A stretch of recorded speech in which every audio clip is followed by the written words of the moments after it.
parent called me selfish while I paid their bills for years and gave me a milkshake, knowing I'm lactose intolerant, so I canceled all 14 auto pays. For 20 years my family has called me selfish.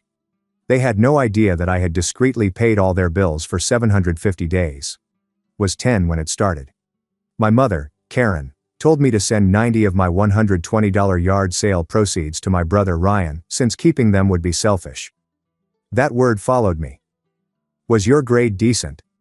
Selfish for not teaching my sibling. Did I buy myself something nice? Selfish for neglecting family. My first stable job came 3 years ago. Karen called me crying the same week. They were banished. Ryan lost another job. Karen's boyfriend, Rick, left, and they needed $3,200 to avoid homelessness. But I know you won't help, she cried. You're too selfish to care if your own family becomes homeless. Weary of paying for anything and being selfish, I paid it behind their back without telling them. Everything fell apart on my 28th birthday. I arrived at their house thrilled since I had a passive income investment for my brother that would have offered years of stability. Ryan answered the door and remarked, "Finally. Did Mom tell you about my laptop situation? Instead of happy birthday?" I stared at him, confused. Rolling his eyes. He gazed at my empty palms. "My MacBook broke 4 months ago, and Mom said she'd tell you to get me a new one for your birthday." "You seriously forgot? How selfish can you be?" Karen joined him. "Your brother needs things, and you only think about yourself." They were standing at the entryway of the house I paid for, dressed in my clothes, about to eat my food, and calling me selfish. They didn't know. Karen posted her spa holiday photos last month. Ryan bought a new gaming setup while calling me selfish for 6 years of driving the same automobile. Mum remarked, "Your brother has just lost his job. How do you expect us to survive if you won't even help your own family?" If only they knew who'd been keeping them from the streets for 2.5 years.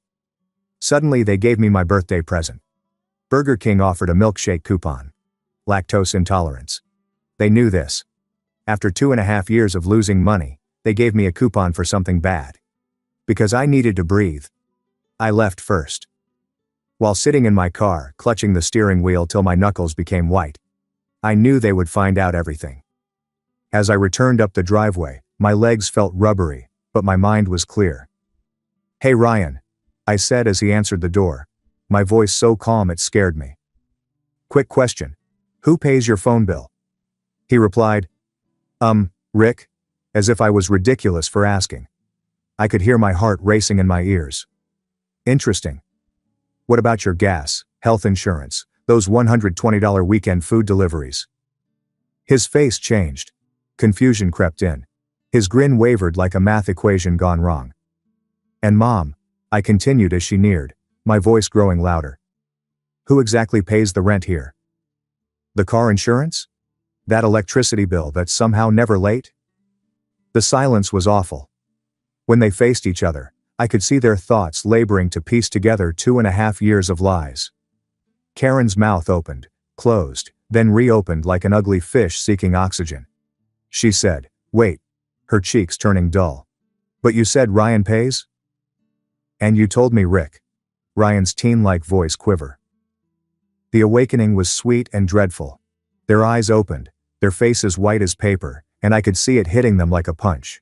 The selfish daughter they'd ridiculed, demanded, and insulted saved them. Every banknote. Every payment. Me. Karen's voice was quiet. "You've been..." I stopped her. I turned and left, leaving them at the doorway, their world shattered. When I turned to them, I smiled. "Oh, and Mom, I'm canceling everything. Unless you do me one favor." "I'll do anything," she pleaded.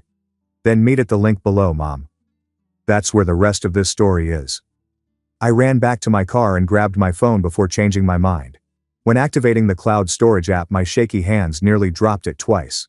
The folder, Family Expenses 2023 to 2025, had every receipt, bank statement, and auto-pay confirmation by month. I kept track of everything without knowing why. Maybe I knew this day was coming. The running total at the bottom knotted my gut. I clicked share, copied the URL, and sent Karen a fresh text. My heart raced against my ribs as my thumb hovered over the submit button for 10 seconds. When I tapped it, the phrase delivered displayed underneath the message. I started my car and drove away from their house, monitoring my rearview mirror like a criminal. 5 minutes later, my phone went crazy. The screen showed Karen's name first, then Ryan's. My steering wheel knuckles were white as I drove, sending every call to voicemail. Like an angry wasp in a jar, the phone buzzed in the cup holder. I arrived to my apartment building 25 minutes later with 9 missed calls and a ringing voicemail notice. After a minute of breathing in my parking spot, I grabbed my phone and went inside. My apartment seemed quieter, like the air had moved. I drank my water all at once, then filled it and sat on my couch. Voicemail stared at me from the screen. After drinking more water, I pushed play on the first. Karen shrieked in horror, wondering if this was true. Why didn't I tell them I paid for everything? How could I hide this? She spoke rapidly, so I didn't comprehend some. The message terminated at 90 seconds. The second voicemail arrived 30 minutes later, so I checked the clock. It was completely different. Her harsh voice accused me of lying and manipulating them by concealing everything. She stated I deliberately made them look silly to give them something to grasp onto. In a 2-minute remark, "selfish" appeared 3 times. I deleted both voicemails and examined texts. Ryan has sent 12 emails in 30 minutes. The first 2 were "WTF" and "Is this real?" They became longer. He questioned why I set them up if I was going to pull the rug right out from under them. He asked why I kept telling them others were paying when it was me. The last email showed the folder overview page with the total amount underlined and 3 question marks. The number on his screen grew as if viewing it made it true. $56,780 over 2.5 years. I paid that much to keep them afloat, but they called me selfish for not buying Ryan a laptop. I put my phone face down on the coffee table and opened my laptop. The autopay management page loaded slowly, showing all 14 autopay arrangements I had set up: electric bill, water, internet, both cell phone lines, Karen's car insurance, Ryan's marketplace health insurance, rent payment to their landlord, deducted from my checking account on different days of the month. I set the cancellation date to the end of the current payment month for each one.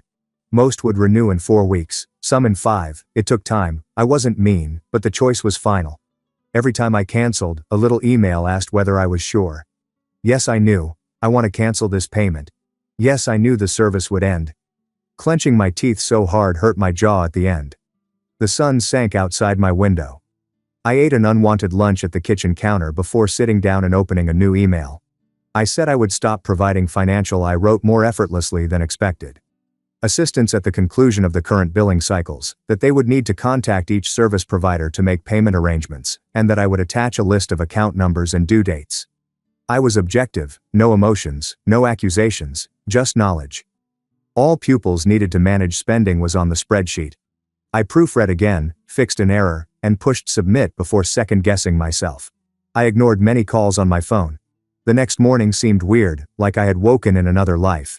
I worked, attended meetings, and checked email, but my mind was elsewhere. I phoned Tara from the parking lot during lunch. Second ring, she took up. I told her the whole story in one go. Hidden payments, birthday confrontation, shared files, cancellations, all of it. I enjoyed her quiet listening more than I realized. After I stopped talking, she was quiet. She said my actions were reasonable and probably excessively kind given how they had treated me for years. Hearing someone else say it calmed me. She inquired whether I calculated the whole amount, so I opened my phone spreadsheet. We both became silent when we saw the number. It was worth more than a decent car, a year's rent, plus all I'd saved in the preceding 2.5 years. I laughed for the first time in days when Tara whistled and mumbled something I won't repeat. I thanked her and went inside feeling stronger than I did that morning. Work was done, so I drove home half expecting my flat to look the same. Still, it felt weird. Like any other night, I put on comfy clothes and cooked leftovers. Someone knocked on my door. I looked through the peephole and saw Karen with mascara on her cheeks and tangled hair from rubbing. My stomach plummeted, but I opened the door 6 inches while staying in place. Her voice cracked with every sentence as she questioned how I could do this to them. I maintained my calm and told her we could talk after she analyzed the folder and made a plan, but not while she was so upset. She pushed forward, but I grabbed the door. She started the guilt trip by saying they were family and took care of each other, so I couldn't abandon them. The absurdity of her saying so after 20 years of calling me selfish struck me.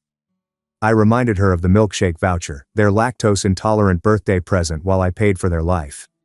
Although her cheeks became red, I was already closing the door quietly as she said. The lock clicked, and I waited for her footsteps down the corridor with my back against it. I sat there for a few minutes after she left, then went to my bedroom and muted my phone before bed. I slept in fits and starts, replaying the door talk. The phone lit up around 1 a.m. Ryan called, and I almost ignored it, but something made me pick up. Speech was slurred and phrases flowed like he had been drinking. He said he didn't know and assumed Rick was paying rent. Karen said that Ryan's job paid the utilities. They lied about who paid what while I ran things behind the scenes. When I informed him I had been doing it for 2.5 years, the line was silent except for his breathing. He started crying, saying he felt terrible knowing what they called me while I helped them. I said we'd talk when he was sober and hung up before he could respond. I checked the property management company's website the next morning for contact information. I called the main office about a Maple Street rental unit. The woman who answered directed me to Cynthia, the local property manager, and I explained the problem without hysteria. I informed her that I had been making informal payments for my mother but would need to stop. Cynthia entered the account and asked for payment dates and amounts in a professional manner. She confirmed Karen's lease was in her name only, so she would have to discuss payment arrangements with the office if she fell behind. Cynthia thanked me for the heads up and said she would note my absence. Although the call lasted 10 minutes, my hands were shaking as I hung up. On my lunch break, I looked for family and financial therapists. I found Dr. Lewis with a 5-day availability while other places had weeks-long wait lists. Before I could stop myself, I booked it online and filled out the intake forms in my car. Just planning the appointment helped my chest relax, like I was finally taking action instead of reacting to anything they threw at me. A minute later, the confirmation email arrived with his office address and pre-session materials. Karen sent me a long text that afternoon about how she had sacrificed everything to raise us alone. I turned it around on her over money when she talked about working many jobs while we were young, losing her life and doing everything for her children. Paragraph after paragraph, she complained about my ungratefulness and how she couldn't believe her daughter would leave her family. I read it once, remembering Tara's advice to let her rage in an empty location until she was ready for a meaningful talk, and put my phone away without responding. She sent harsher messages every few hours, participate, including some I hadn't seen in months, because I knew they were empty. A spreadsheet showed my income, expenditures, excluding bills, and how much I could safely save each month. The findings were shocking and disappointing. Amazing because I could save money and live comfortably. Depressing because it showed how much I sacrificed my stability to keep them afloat. I could have had an emergency fund. They may have vacationed. If I chose, I could have upgraded my furniture or car. Instead, I lived paycheck to paycheck while others bought gaming gear and spa visits. 2 days later, Ryan surprised me with a note. I didn't sense an entitled edge in his voice, which was smaller and more real. He asked if we could address the investment opportunity I mentioned before things went wrong, acknowledging he made a mistake. He understood if I wasn't ready and supported my decision. I saved the message but didn't call back since I didn't know what to say. I didn't trust myself to have that chat without starting another fight since my anger was so raw. Cynthia phoned me at work the next day. Karen had asked Cynthia about payment choices in the office and was astonished to learn she was 4 months behind schedule. I covered the difference between Karen's belief and her actual debt. Suddenly the buffer disappeared. Cynthia suggested a formal discussion with all parties to identify liability and set a fair payment plan. She spoke professionally, but I could hear a trace of frustration, the tone of someone who had dealt with difficult tenants before and knew what to anticipate. I attended the meeting but stated that I was only an observer to absolve myself of financial responsibility. Cynthia said she understood and arranged it for the next week, allowing Karen time to get financial papers and face her situation. I accepted her email calendar invite with the date and time, knowing it would be unpleasant yet necessary. This has to be done officially with witnesses and documents to remove any doubt about my responsibility. 5 days after scheduling, my therapy appointment happened. A small professional building near downtown housed Dr. Lewis's office, which had beige walls and generic landscape paintings. He was younger than I expected, maybe in his mid-40s, and had glasses and a calm manner that put me at ease quickly. I told him everything, even the selfish past, secret payments, and birthday fight. After listening without interrupting, he explained that hiding the donations was my way of avoiding their shame while yet feeling guilty about family chores. He taught me the I kept my phone silent, and didn't. I opened my laptop that evening and checked all my bank accounts. Broken record approach for setting limits, which entails repeating a calm phrase when someone pushes back instead of arguing or making excuses. After that session, I felt like someone had told me to stop apologizing for self-care as I returned to my car. Karen emailed me asking if I could cover for a month while she acclimatized, saying she had applied for 3 jobs and needed time. I typed the identical script Dr. Lewis gave me in my car, adding that I knew it was hard, but my choice was clear and she needed to work with property management to make arrangements. I checked it again to make sure the tone was powerful but not harsh, then put my phone in my bag and drove home without waiting for her response. The property management meeting 4 days later was held in a cramped, stale coffee and copy paper smelling conference room. Cynthia sat at the head of the table with a thick folder, and Karen took the chair opposite me, wiping her eyes with a tissue before speaking. Ryan slouched in the corner seat, seeming smaller than usual, his leg jumping under the table with that childlike jitteriness. Cynthia opened the folder and read the lease papers in a calm, professional manner that made them appear real. She grabbed payment records from the past 2.5 years and pointed to the columns to say the account was 5 months behind since my payment stopped. Karen stared at me and Cynthia with 5 different emotions, from tears to wrath, as if one of us would explain this was all a mistake. Ryan watched the table, pulling at a loose thread on his sleeve. He seemed so young then, like he had regressed into the child who hid behind Karen when things got bad. Cynthia stated the figures simply.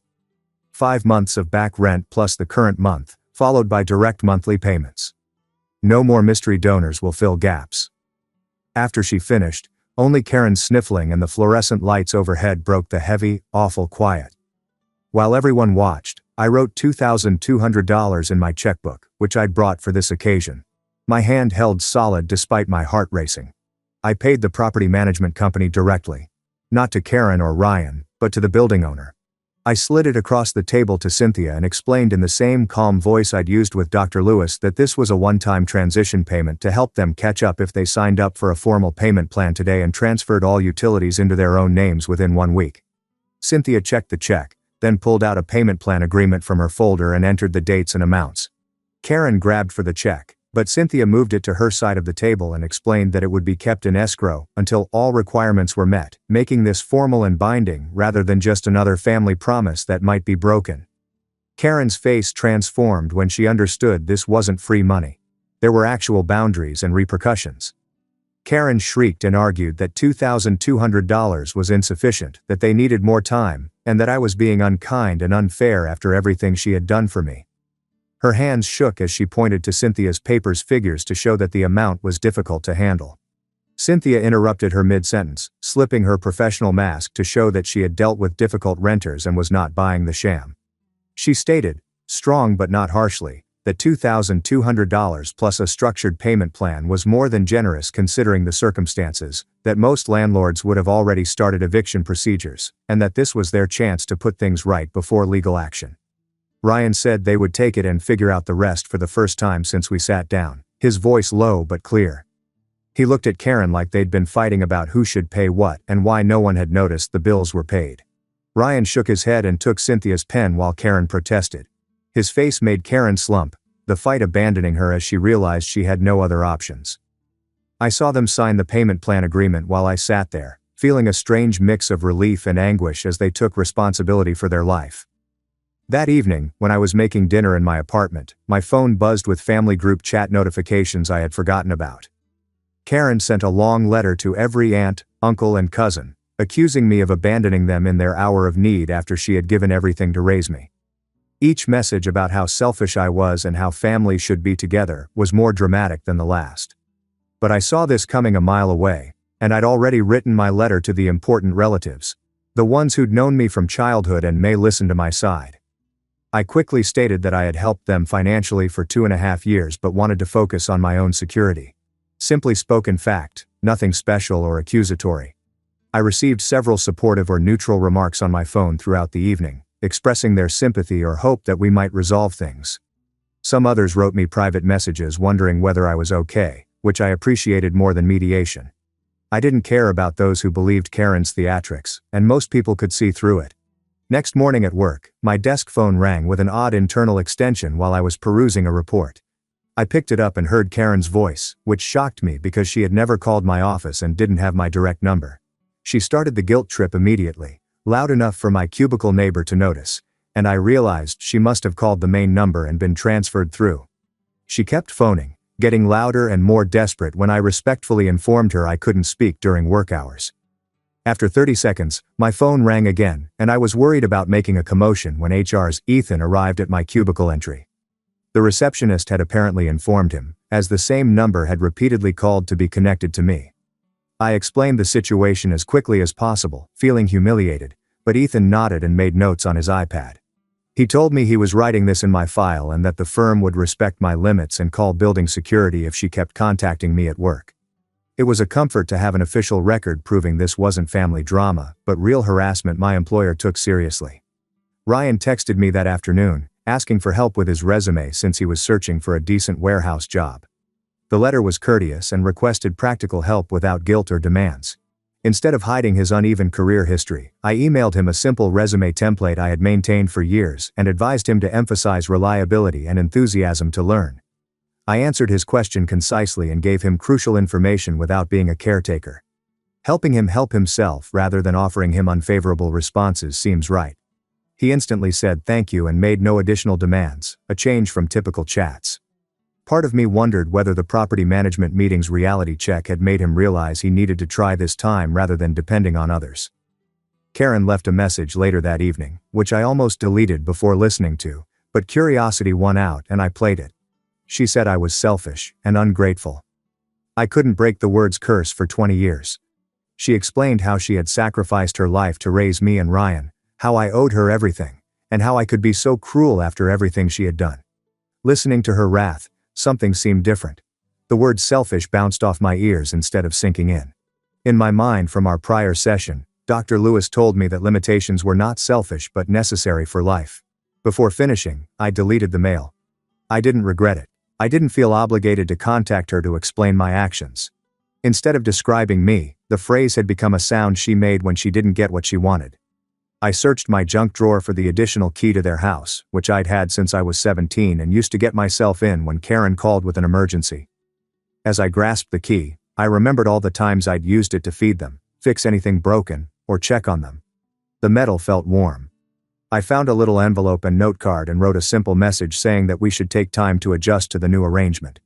My boundaries were clearly stated, nothing harsh or exceptional. It seemed strange to drop it in the mailbox on my way to the grocery store, as if I was abandoning years of obligation. The key dropped into the envelope with a slight clinking sound, and I stood with my palm on the mailbox lid, feeling lighter than in months. 2 days later, Ryan called, sounding afraid rather than entitled, maybe for the first time since we were youngsters. He needed advice after the warehouse interview, his voice rising at the end of his statements like he was pleading. I advised him to be honest about his work experience but stress what he'd learned from failed jobs and how he was looking for stability and ready to commit long-term. Listening without interrupting and asking follow-up questions showed he was sincere. I sensed a new maturity in his voice. I wondered whether rock bottom had woken him awake. We discussed warehouse work and interviewing for 10 minutes. I felt okay about the conversation when we hung up, like if our relationship didn't require daily rescue. The energy provider confirmed via email that Karen and Ryan had requested transfers for my accounts over the following few days. At least things were moving forward, but bureaucratic paperwork and verification would take another week. I verified each account and made sure my auto-pay cancellations were still set for the end of the billing cycle, double-checking the dates to avoid misunderstanding. I then changed all my passwords to random characters and numbers they couldn't guess and saved them in a password manager so they couldn't restart anything without my authorization. Each account I safeguarded felt like another lock, keeping my bounds and preventing them from guilting or manipulating my pocketbook. Without the automated deductions, my bank account balance looked different, so I put some money in my savings account to see if it would rise instead of emptying it for emergencies. In my second therapy session, Dr. Lewis gave me a blank journal and asked me to write down childhood examples of selfishness. Sitting in his office, the pen hovered over the paper. I wrote about making $120 at the yard sale when I was 10, and having to contribute $90 to Ryan since keeping my money would be selfish. I remembered being 13 with straight A's and Karen calling me selfish for not coaching Ryan instead of studying. I filled 3 pages with memories that followed a pattern I'd never seen before. Every time I was called selfish, I had something others wanted, not because I was mean. Dr. Lewis nodded carefully as he reviewed my work before questioning me about the I told him I was selfish only when I had money, good grades, time, or tendency. Anything else I might lose. He highlighted selfish on each sheet and asked what it meant and how it was used against me at the bottom. As I walked back to my car after the session, my brain felt like a jigsaw piece had finally fit after years of being in the incorrect position. I received a text from Karen 2 days later. She emailed an image of an overdue utility notice with, "Is this what you wanted?" in all capitals. The electricity bill was $372 late and due next week, according to the warning. The message made me experience the stomach twist Dr. Lewis warned me about. He called it the conditioned response, automatic guilt that arose whenever they created a circumstance. I wrote 3 responses, deleted them, and closed the message without answering. The humiliation weighed on me like a mountain, yet I didn't apologize or pay. I returned to work and focused on my tasks, not their emergency. Cynthia phoned me that afternoon while I sorted desk files. Despite her misgivings about being in this circumstance, she told me Karen had come and signed the payment plan. Cynthia's dry, weathered voice indicated that she had dealt with unpleasant renters and doubted Karen's victimhood. She said Karen kept blaming me for putting her in poverty, but Cynthia slammed the payment agreement over the desk and urged her to sign or risk eviction. Karen signed. Cynthia confirmed that the utility transfer paperwork will be completed next week. I thanked her for her professionalism and communication. She said there was no problem and will email me final confirmation when everything was transferred out of my name. My bank account showed the $2,200 escrow payment I'd committed to help them transition. Cynthia verified the signatures, and utility transfers began. I paid the property management company. I felt like 2.5 years were squeezing my fingers as I filled out the sum with the pen. This was the last payment I sent them, the last in a long succession that had destroyed my cash and left me living simply while they lived luxuriously. I signed the check's bottom and sent it to Cynthia's office. Dropping it in the outgoing mail at work felt sad and liberated, like closing a long open door. Ryan texted me a photo 4 days later. He looked exhausted but confident in a warehouse, wearing a bright yellow safety jacket and work boots. Text said, "Day 1 done," with a thumbs up emoji. No one asked for money or complained about the work. After zooming in, his face looked more mature, as if having to sustain himself had aged him positively. I replied that I was proud of him and asked how things went. He complained it hurt his feet, but his supervisor believed he performed well. After a few more texts about the position, the discussion concluded without him asking for anything. I felt a fracture in my rage toward him. Not forgiveness, but maybe the start of it. Next morning, Karen posted on social media. A mysterious statement about finding your true family in trying times caught my eye while browsing during my coffee break. In her passive-aggressive tone to beg compassion, she obviously addressed me without saying my name. The post got 15 family and friend responses urging her to be strong and asking what happened. My fingers hovered over the reply button, anxious to explain the story and reveal who paid their expenses. However, Dr. Lewis had said that I was not required to alter her account. I muted her accounts to hide her posts on my feed. Those who didn't know the whole story may believe anything, but those who did would listen to me. Utility provider emails started arriving days later. Each confirmed that my name was removed from another account and billing was changed to Karen or Ryan. I received confirmations for energy, water, gas, internet, and garbage service, which I was paying for without knowing. I screenshotted each email and stored them to a new Boundaries 2025 folder on my PC. These proved I had left their financial situation. If anybody questioned anything I did or didn't help with, I have dated confirmation emails showing when I stopped and what I paid for. Personal communication from a previous neighborhood buddy came later that week. She saw Karen's unclear social media remark and wanted to check on my family. I liked that she asked privately rather than escalating the situation. I briefly explained that I had been helping them financially but wanted to focus on my own security. I avoided discussing selfishness or hidden payments to be neutral and accurate. She seemed to understand and wanted a good ending. The discourse ended without judgment or need to elaborate. When I say that, most people realize that you have to take care of yourself even when your family needs you. I set up an automatic transfer from my bank account to savings with each paycheck that day. It was only $60 twice a month, but it was mine now. In the following weeks, I watched my savings account grow in ways I never could while supporting 3 people on one wage. The number rose from 900 to 1,000 to 1,200. It wasn't much, but it felt huge since it was mine. The emergency fund account on my banking app made me proud every time I checked it. Saving for my own needs rather than theirs was meant to look like this. Ryan texted me again a month after starting warehouse job. He asked if we might reconsider investing in a few months if he proved his capacity to stay. I read the message 3 times and noticed that he was setting criteria rather than demanding immediate help. He wanted to show his work ethic before asking me to invest in his future. I told him we could chat again after 7 months of steady work and gave him a timetable and goal. He said that was fair and will contact me later. The money chat seemed more like 2 people discussing a business transaction than me being guilted into bailing him out of another disaster. 4 days later, while reviewing project files at my work, my phone rang with a local area code from a stranger. Assuming it was a vendor or IT representative calling regarding the system upgrade, I responded and said hello in my professional voice. Karen's voice exploded before I could understand, diving into how she'd been trying to reach me. Didn't I care that she was struggling? How could I leave them when they needed me most? My stomach dropped, but I remembered Dr. Lewis's broken record technique and took a long breath before saying that while I understood she was unhappy, my choice was certain. I repeated, I realized she was angry, but my option was clear. She kept talking over me about Ryan's troubles, the rising costs, and how selfish I was. She started crying and wondering what to do next, and I repeated it calmly. I knew she was unhappy, but my choice was final.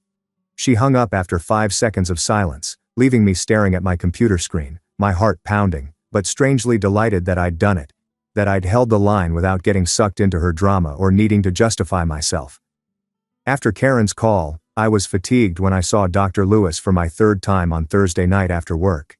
He had me search up the dictionary definition of selfish on my phone and read it out, which seemed silly until I realized it meant being just concerned with one's own wants without considering others.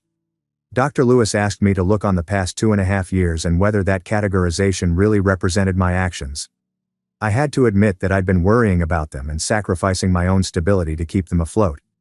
He asked me to identify this thing I'd been doing where I cared after myself while presenting an acceptable transition plan. I said self-preservation. The soothing lighting and box of tissues on the side table in his office made me realize that taking care of myself wasn't selfish. It was just me finally opting to live rather than slowly sinking while they called my names from the shore. On Monday morning, Cynthia sent me a payment update.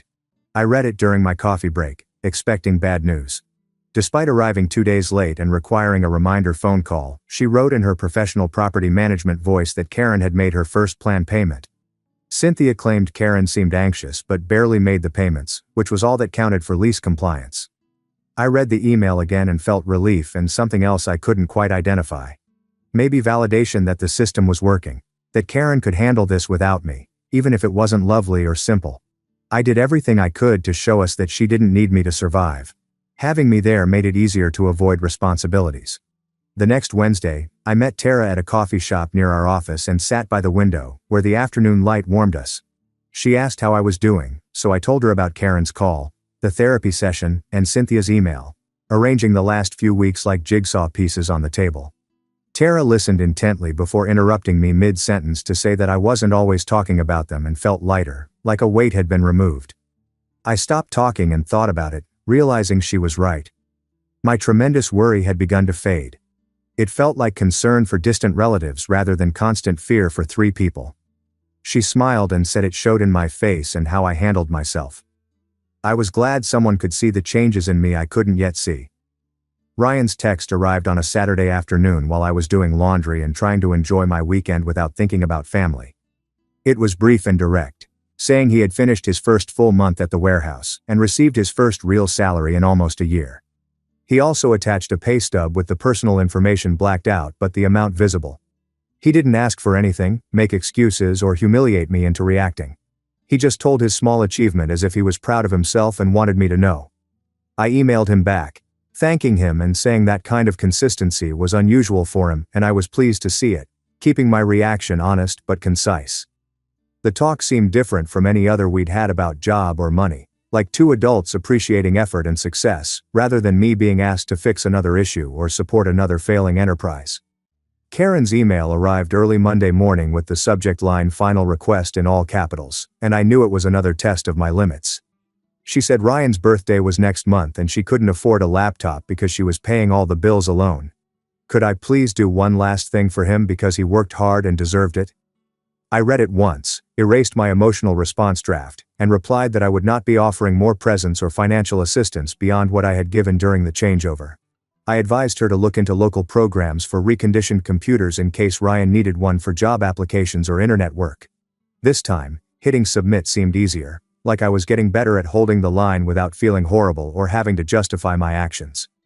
I revoked Karen and Ryan's viewing permissions first, then wrote a final email summarizing everything in bullet points, what I'd paid over 2.5 years, what I'd provided for the transition, and a simple statement confirming that all future financial matters were their responsibility.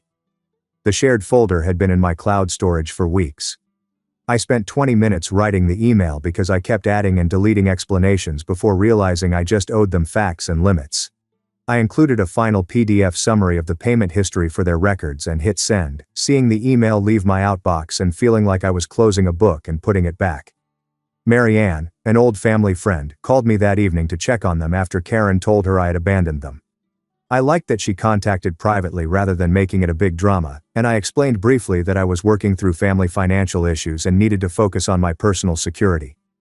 I didn't mention being branded selfish, the covert payments or the birthday confrontation, just that I'd been helping them financially but couldn't continue. Mary Ann seemed to understand and wished for everyone's success, and the conversation concluded without judgment or pressure to explain, which felt like an accomplishment in maintaining my private while respecting those who cared. On Friday night I made a reservation at a great Italian restaurant downtown, something I hadn't done in months because I was always worried about saving enough for their next emergency. Sitting alone at a table with a white tablecloth and real cloth napkins, I ordered pasta with seafood and a bottle of wine, enjoying the moment without guilt or worry. The lunch was great, the atmosphere was serene, and I felt a little serenity. The sense that maybe I could have nice things and take care of myself without the world or my family falling apart. Other diners spoke around me, and the waiter brought new bread. I realized that this was how normal people acted sometimes, without morals or guilt. Because Dr. Lewis thinks boundaries require more than desire to work successfully, my next meeting focused on structuring my limitations. I gave Karen and Ryan feedback on his laptop, and he entered it into a document we could both reference. The policy stated that I would check one email account they had access to twice a week, on Tuesdays and Fridays, for emergencies, but they couldn't call or text me until we'd all adjusted to the new arrangement. Dr. Lewis helped me define emergencies as medical crises, housing issues, or acute safety hazards, with everything else waiting for scheduled check-ins. We printed 2 copies, and I signed one for my records, feeling like I was finally doing something, rather than just reacting to the next disaster. A few days later, at my Tuesday check-in, I saw a message from Ryan with the subject line, "Help." He included his resume and said his warehouse supervisor mentioned a shift leader position opening up in a few weeks and that he wanted to apply but wasn't sure if his resume was enough. I reviewed his writing at my kitchen table with my laptop, observing that he had honestly described his career, including gaps. I spent the next 20 minutes revising his bullet points with better action words and advising him to emphasize his recent dependability track record. It felt different to help him in this way, like I was giving him tools rather than money, and I didn't feel bitter when I gave my criticism. The next morning, I found 7 emails from Karen in my emergency account. They were all complaints about how hard everything was and how she couldn't believe I was letting her suffer. I read the first one, scanned the others, and replied with a single message reminding her of the twice-weekly check-in rules and saying I'd answer her next message on Friday. She sent 3 more emails that afternoon, asking why I was so frosty, but I archived them and resumed work on a project deadline I had pushed off. Dr. Lewis paused me mid-sentence during my 4th appointment on a damp Thursday to point out something I hadn't noticed when I was telling him about Karen's email. He said I wasn't apologizing anymore when I discussed my boundaries, that I was presenting them as facts rather than seeking permission or explaining them. I sat on his couch, realizing he was right. The transition happened so slowly that I missed it. Listening to myself, I sounded more confident, as if I truly believed I could say no without justifying myself. I opened Cynthia's courtesy email with a payment update that evening expecting terrible news, but it showed that Karen had paid her rent on time for the month and was now current. I looked at the screen, feeling a strange mix of affirmation and sadness since the system was working. They were functioning without me, but it also meant that they had always been able to handle this and had chosen not to. Then I closed my laptop and made dinner in my quiet apartment, where no one was calling to ask for anything. Tara and I grabbed lunch at a downtown sandwich cafe we had been wanting to try for months on Friday afternoon and talked about normal things for the first time in months. She suggested a book her book club was reading after I told her about my job assignment, a tedious but intriguing database migration. We discussed my 2-day beach vacation next month, where I'll stroll on the sand and eat seafood. She smiled at me across the table, saying I looked lighter. She told me I could have a life again instead of managing their crises, and I realized how much mental space had been filled up by thinking about their next emergency. How much room I now had to think about things I wanted to do. Ryan wrote another email at the planned check-in the next week, claiming he had finished his 3rd month at the warehouse and that his supervisor had praised him for his reliability during their weekly team meeting. It was a tiny thing, but it was the first time I remember someone complimenting his work ethic. I told him I was proud of him. In that email, he didn't ask for anything or hint at the need for money or favors. He merely reported the tiny achievement, as if he was realizing that showing up consistently was its own triumph. I headed to the grocery store on Saturday in my reliable car, which Karen had criticized me for having when she posted photos of her spa weekend. I felt smart instead of humiliated because the car was paid off, worked well, and had cheap insurance. I hadn't gone into debt to impress people who would always find something to criticize me for. After parking in the lot, I sat with my hands on the driving wheel, experiencing quiet satisfaction from making practical decisions that benefited me rather than acting for an audience that only noticed when I stopped giving them something. On Tuesday, Karen delivered another guilt trip via email, moaning about missing family meals and holidays, Ryan's inquiries, and my aloofness. I read it again, felt the same need to apologize, explain and comfort her, and answered that I wasn't ready for family gatherings yet and didn't know when. I told her we could rebuild something, but it would have to be built on mutual respect, not financial obligation or name-calling, and if she didn't understand, we'd have to keep our distance. She became angry and hurt within minutes, but I archived it and reminded myself that my limitations were not my responsibility. Karen complained about her automobile producing unusual noises and inquired whether she should take it to a repair using the emergency email. I clarified the emergency contact policy one last time. Only medical, housing, or imminent safety emergencies could be addressed. Everything else had to wait until the twice-weekly check-ins on Tuesdays and Fridays. I finished negotiating the basic arrangement and said I'd cut check-ins to once a week if she didn't respect that restriction. 10 weeks had gone since that birthday argument on their doorstep, and I'd seen their features change as they realized their selfish daughter had been their lifeline. I was sitting in my apartment on a Sunday morning checking my growing savings account. It was still small compared to what I had given them, but it was growing. $150 here, $250 there. Money that had gone into their crisis fund was now in for my future. My calendar no longer includes their emergency appointments, panicked calls about overdue invoices, or last-minute demands to pay items they hadn't budgeted for. Instead, my ambitions and life are taking form. Ryan was working consistently, they were paying their own bills, and I was finally establishing something that wasn't selfish or restricted to how much I could give before breaking. I discovered that loving your family does not mean letting them drain you. Setting limits is not cruel, even when it is called such. Self-care isn't selfish, it's survival. I experienced it, although I know the comments will be divided. Let me know your side and I'll check later.